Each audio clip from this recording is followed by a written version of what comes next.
아주 특이한 점이 에세이 같기도 하고 소설 같기도 하고 심지어 시 같기도 한 그런 소설입니다. 실제로 배수아 작가님은 소설의 형식을 기존의 어떤 전형적인 형식을 좀 부수는 그런 작업에 흥미를 갖고 계시다고 하고요.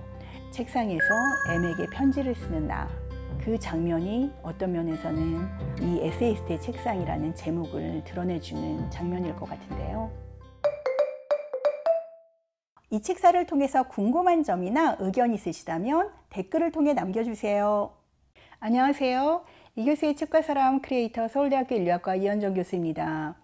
오늘 제가 가져온 책은 사실 오래전에 나왔었던 책이에요. 2003년도에 나왔으니까 벌써 한 20년이 넘었죠. 최근에 다시 나오기도 했고, 제가 이 책을 사실 예전에 읽어볼 기회가 없었어요. 그러다가 이번에 기회가 돼서 읽어보았는데 뭔가 좀 새롭고, 그리고 우리가 다른 소설들과는 다른 그런 기분과 어떤 질감을 맛볼 수 있어서 여러분께 소개하고자 가져왔습니다. 바로 배수아 작가의 에세이스트의 책상인데요. 에세이스트의 책상이라니 여러분 한번 생각해 보시죠. 에세이스트의 책상은 무엇일까요? 그 책상에 대한 이야기일까? 혹은 에세이스트에 대한 이야기일까? 뭔가 궁금증을 자아내는데요. 이 책이 어떤 책인지 제가 한번 오늘 소개해 보도록 하겠습니다. 배수아 작가는 여러분들 중에서 이미 아시는 분도 많을 것 같아요. 이미 여러 편의 장편소설도 쓰시고 또 에세이도 쓰시고 그리고 번역서도 있으세요. 그래서 이미 우리에게 익숙한 작가일 수 있지만 제가 혹시 모르시는 분들을 위해서 잠깐 소개해드리자면 소설가이자 번역가고 1965년에 서울에서 태어나셨습니다. 소설집에는 푸른 사과가 있는 국도, 훌, 올빼미의 없음, 그리고 장편소설로는 부주의한 사랑, 나는 이제 네가 지겨워, 에세이스트 책상 북쪽 거실, 알려지지 않은 밤과 하루 등등이 있고요. 또 산문집에도 처음 보는 유목민 여인 등이 있고, 옮긴 책으로는 제가 이 교수의 책과 사람에서도 소개했었죠. 페르난도 페소아의 불안해서, 그 책을 또 다른 버전으로 번역하신 분이 배수아 작가님이십니다. 제가 아까 에세이스트의 책상 하면 우리가 무엇을 떠올릴 수 있는지 잠깐 여쭤봤었잖아요. 하지만 이 책 전체에 에세이스트라든지 책상에 대한 이야기는 거의 나와 있지 않아요. 그래서 저는 약간 당황했었는데요. 하지만 이 소설은 아주 특이한 점이 에세이 같기도 하고 소설 같기도 하고 심지어 시 같기도 한 그런 소설입니다. 그러니까 이 글은 픽션이라는 점에서는 소설이라고 할 수 있겠지만 전체적인 문체라든지 흐름이라든지 그리고 분위기라든지 모든 면에 있어서 에세이가 아닐까 조금 헷갈리게 만드는 그러한 소설입니다.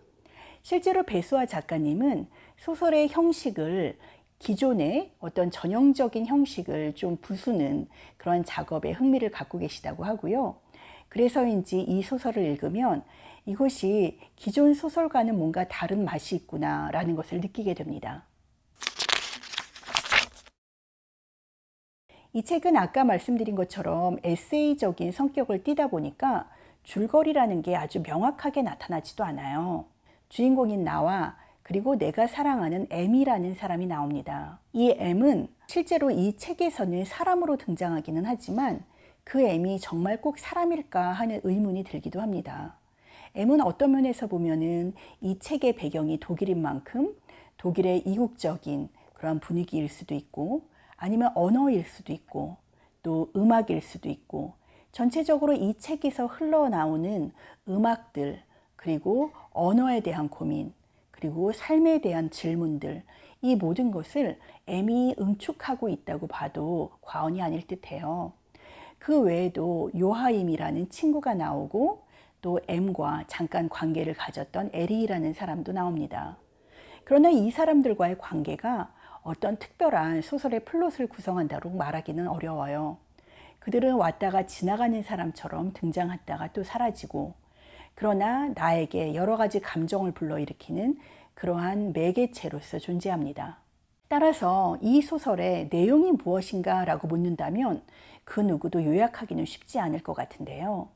하지만 내가 사랑하는 M, 그리고 M을 중심으로 이루어지는 나의 기억들, 그리고 그 아련한 풍경들, 또 내 친구인 요하임과 그리고 나의 독일어 선생인 에리히와의 관계들, 이러한 것들이 이 소설의 전반적인 내용을 구성하고 있습니다.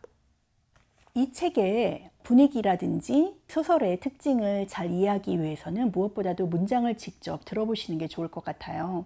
문장을 직접 들어보시면 이 책이 어떤 분위기를 내고 있는지, 그리고 어떤 면에서 소설과 에세이와 심지어 시와의 경계를 무너뜨리고 있는지 잘 아실 수 있을 거라고 생각되는데요. 제가 한 부분을 읽어보도록 하겠습니다. 시간이 흐른 뒤에 그 순간에 대해서 냉정하게 의문을 가져볼 때가 있었다. 무엇이 나를 그토록 얼어붙게 만들었는지.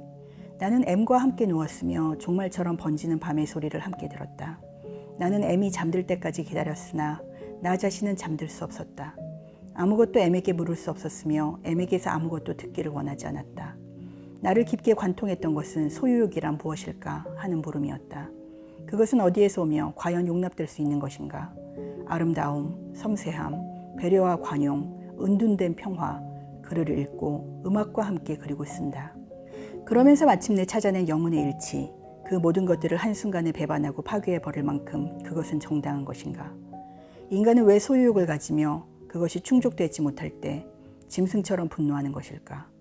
그 분노가 수천 가지의 중에서 긴 시간 동안의 고뇌 끝에 얻어진 단 하나의 극치의 선율, 그 선율의 질서를 엉망으로 만들고 도저히 회복될 수 없을 정도로 짓밟고 모욕하며 천박한 표현으로 스스로를 저주하고 미친 닭처럼 제사를 쥐어뜯는 추한 모습을 보이는 것을 왜 인간은 그대로 방관할 수밖에 없는가? 왜 인간은 그것에 대해서 아무것도 할 수 없는가? 소유욕은 어디에서 오는가? 왜 그것은 마음속의 긴 여정의 사색에서 얻은 모든 윤리적인 질문들의 침을 뱉고 조롱하는가? 그것을 통제하지 못한다면 과연 인간이 할 수 있는 일이란 무엇이란 말인가?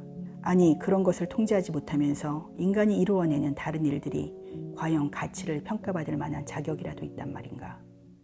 네, 여러분 어떠셨나요?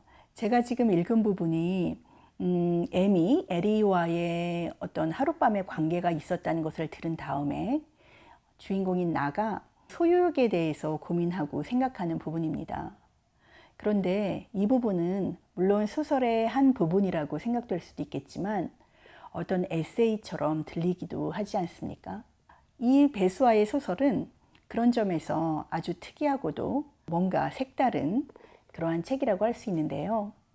저는 이 책을 읽으면서 아니 에르노의 소설을 떠올리기도 했습니다. 아니 에르노는 지난번에 노벨 문학상을 받기도 했지만 아니 에르노의 특징 중에 하나는 직접 경험한 것을 소설로 쓴다는 특징이 있죠. 그런데 배수아의 소설은 직접 경험한 것이 아니지만 에세이처럼 마치 직접 경험한 것처럼 느껴지고, 거꾸로 아니 에르노는 직접 경험한 것을 쓰지만 그것을 직접 경험하지 않은 이야기를 쓰는 양 소설처럼 쓴다는 점에서 두 사람의 관계는 어떤 면에서 약간 거울상 같은 관계라고 볼 수도 있을 것 같아요. 오늘 제가 배수아의 에세이스트의 책상, 맨 마지막에 책상에 대한 이야기가 아주 짧게 나옵니다. 책상에서 M에게 편지를 쓰는 나, 그 장면이 어떤 면에서는 이 에세이스트의 책상이라는 제목을 드러내주는 장면일 것 같은데요. 이 책 오늘 제 소개가 어떠셨나요? 여러분들이 줄거리도 애매하고 플롯도 없는 그러한 특이한 소설이라서 그 내용을 짐작하시기가 좀 어려울 수도 있겠지만 어떤 음악과 언어와 관계와 그리고 존재의 그 흐름, 분위기, 그리고 어떤 그 본질에 대한 궁금증, 이런 것에 관심이 있으시다면 배수아 작가의 에세이스트의 책상 한번 읽어보시기를 권하겠습니다. 오늘 영상이 좋으셨다면 좋아요, 구독, 알림 설정 부탁드리겠고요. 혹시 궁금하신 점이나 의견 있으시면 댓글 달아주시고요. 저는 다음 시간에 또 좋은 영상을 가지고 여러분들을 만나 뵙겠습니다. 감사합니다.